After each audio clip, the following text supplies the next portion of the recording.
Hey guys, hope you're having a good morning. We are still on solving quadratic equations by factoring 1b. I'm going to go ahead and jump down to problem 6, or rather 7, and let's go ahead and do that. So,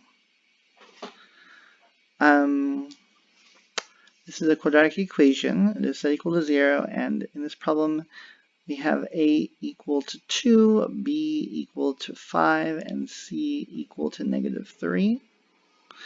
So again, we spent 2 weeks focusing on using the Xbox, so hopefully by now you're expert at it. A times C at the top, B at the bottom. 2 times -3 is -6 at the top, positive 5 at the bottom. To make -6, I'm going to need a positive number times a negative number, so it's not going to be -2 and -3, which I bet some of you might do. Instead, it's going to be positive 6 and -1. Now, since A is not 1, we're not finished. We need to use the box as well.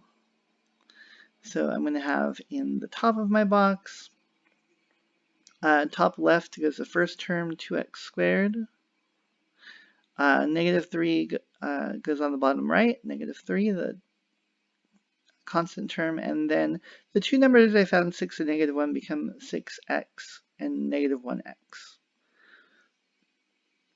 Now let's go ahead and factor this. To make 2x squared, I'm going to need an x and a 2x, and I'm going to want the 2x on the top. If I put the 2x in front, I would have trouble making that -1. So I want to avoid trouble when I can. So 2x times x. Now to finish this off, if I have x, I make it -1x. I need to multiply by -1. If I have 2x and I'm trying to make 6x, I multiply by +3.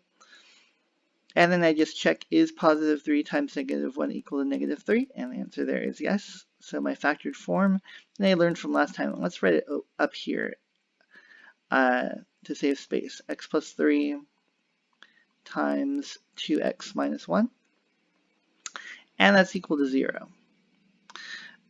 Now, the zero product property says since I have two things equal to 0, either the first one is 0 or the second one is 0. So I'm going to write two small equations. X plus 3 equals 0, and 2x minus 1 also equals 0. Over here, all I have to do is subtract 3 from both sides, and that's going to give me x equals -3. Over here, I need to do two steps. I first need to get rid of -1 by adding 1 to both sides. Give me 2x equals 1. And then to finish that one off, I'm going to divide by 2.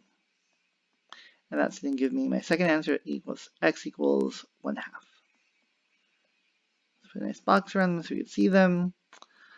All right, again, remember when you're solving an equation, you're not done until you've said what x equals. That's what solving means. It means tell me what x equals. In this case, I found two values for x. X equals -3 and x equals +1/2. All righty, thank you.